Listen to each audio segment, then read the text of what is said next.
C'est le grand retour du Vieleur à la sacoche au musée Charles Fréry de Remiremont. Ce tableau du peintre Georges Delatour avait été prêté il y a 6 mois au musée parisien Jacques Marandré pour une exposition dédiée à l'artiste qui a attiré 300 000 visiteurs. Un tableau qui appartient à une série de 5 peintures représentant des musiciens de rue, caractéristique de l'esthétique réaliste de Georges Delatour. C'était très important qu'il soit à nouveau examiné et confronté après tant d'années et des avancées de la recherche.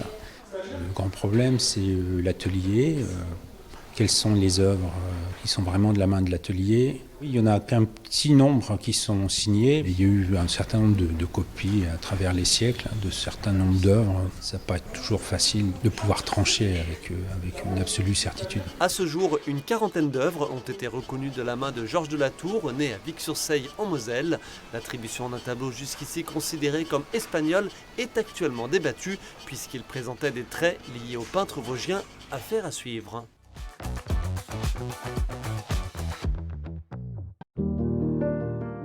À Montigny-lès-Metz, au château de Courcelles, découverte de l'exposition autour du peintre lorrain Claude-Henri Schmitt, auteur de plusieurs œuvres figuratives autour de la nature morte, des paysages ou encore des portraits. Remplis de couleurs, ces tableaux sont représentatifs des différentes périodes de sa vie, de l'enfant au troubadour parcourant les routes, avec en ligne de mire un thème récurrent.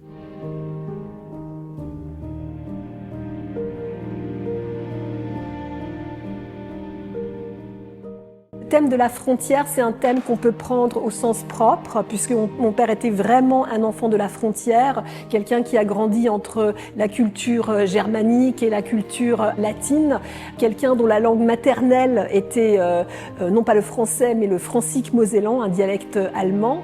Mais on peut aussi le prendre dans un sens beaucoup plus large.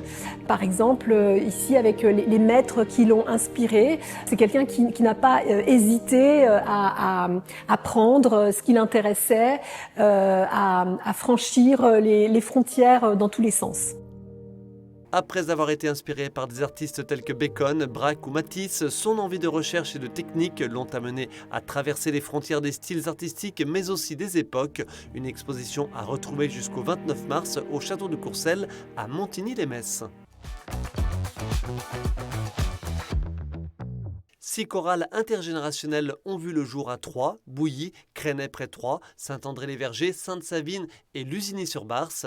Dans chaque groupe, des enfants et des personnes âgées répètent ensemble depuis novembre. Objectif, préparer un concours qui se déroulera le 9 avril à la Chapelle-Argence à Troyes. Les choristes sont accompagnés par les professionnels de l'association Vis vers Love. Au-delà de la performance musicale, le projet vise surtout à créer du lien entre les générations.